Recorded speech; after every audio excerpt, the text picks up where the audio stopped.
Oh boy. If Too Hot to Handle calls you for a second season, would you join? You know, crazy shit. Or have they? Yeah. We're talking about it today. They just finished filming. Like, it's done. It's ready to roll. Wait, season 2? Yeah, season 2 and 3. They're having like I believe that they're having like each country or like each language has their own one this time, whereas we were like the world first for everyone. If they wanted me to go back, for sure, I'd love to go back and be more so in like a hosting way, because fuck, if you put me in there with a bunch of girls again, like I'm just gonna be worse. I feel you, bro. Like I'm gonna be way worse than before, because I know what happens now. But yeah, I think like that opportunity was crazy. Meeting, you know, my ex on there, falling in love.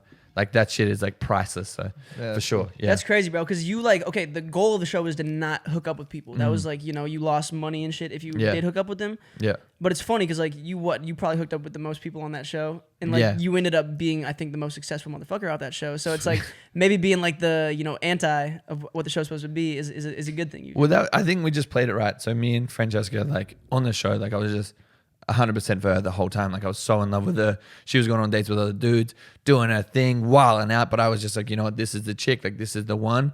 And then as things progressed and we got put in positions where we could eventually fuck and like do shit, we just took advantage of it. And it worked. And I guess like it worked in our favor as well for the post show and the audience as well. Like people, I guess, enjoyed watching us fuck. And so what?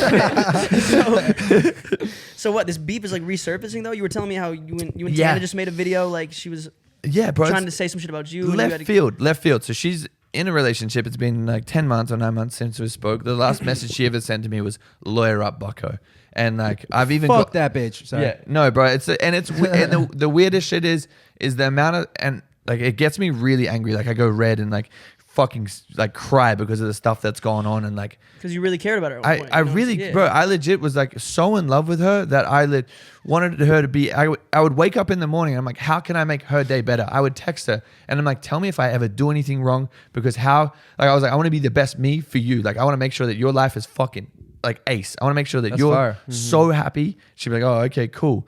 But like it's random. Like it's been a while and we haven't spoke. Like I thought she was happy, like on her path, stuff like that. She's in a relationship with this other girl from another reality TV show. Oh, she's lesbian. Yeah, she switched teams.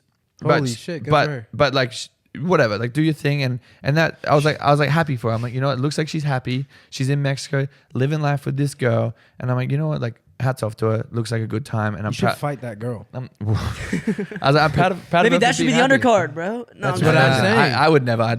I still have a soft spot for her because like that was my first love, and if she ever called me in the middle of the night and was like, I need you to be here or I need this from you, right? I would do it. Like we all have that person. That was my best friend, right? Yeah, totally. But all this shit went down like. Where everything was good, I was like, you thought the air was cleared, you both had moved on, and like shit could be sweet now. Out of fucking nowhere, there's a 22-minute video like addressing the drama with the ex. I'm like, what have I done? Like, where have I been? Like, I've been trying to run through as many people in LA as possible.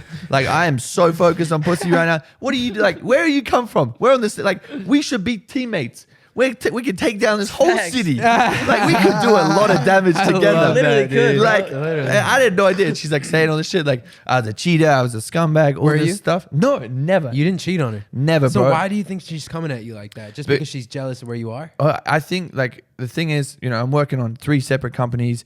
I'm working on an app. I've got a new TV show stuff coming out. Like. And I'm making like really cool friends. I'm hanging out with you guys, hanging out with people that have been in the scene a minute. And I think that she's probably like either a little bit jealous, a little bit annoyed, or probably bored. So I just don't know what sparked it.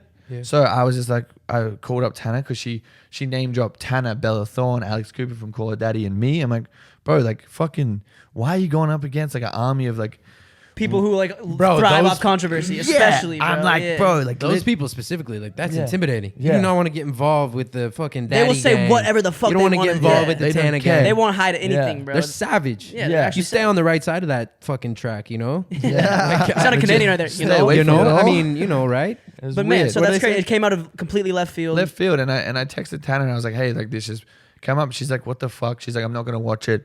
Let's just film a reaction. And